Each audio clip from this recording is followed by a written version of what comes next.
Puspusan din ang paghahanda sa mga sementeryo sa ilang probinsya para sa undas.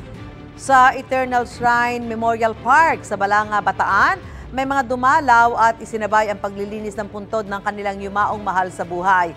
Patok din ang negosyo ng ilan na pagpipinta ng lapida sa halagang 200 piso kada puntod.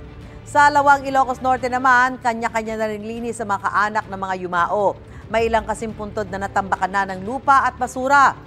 Sa Rizal, nagsagawa ng inspeksyon ng pulisya sa ilang sementeryo para mapanatili ang seguridad.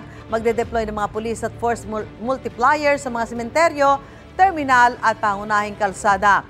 Ayon sa mga otoridad, mahigit 80 ang sementeryo sa Rizal. Patuloy ang paalala sa mga dadalaw na bawal ang pagdadala ng mga armas, alak at gamit sa pagsusugal. Gusto mo bang mauna sa mga balita? Mag-subscribe na sa GMA Integrated News sa YouTube at tumutok sa unang balita.